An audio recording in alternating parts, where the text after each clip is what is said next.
Hello, আসসালামু আলাইকুম। শুভ সকাল।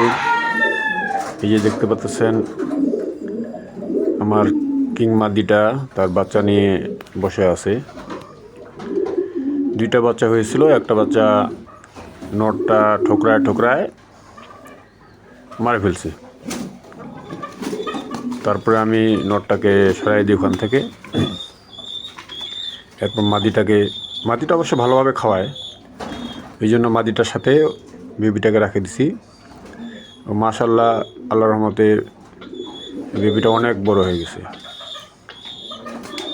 এখন আর নটটা ঠোকরায় না, ওর মাও পর্যাপ্ত খায়, কিন্তু নটটা খাওয়ায় না ভালো মতো।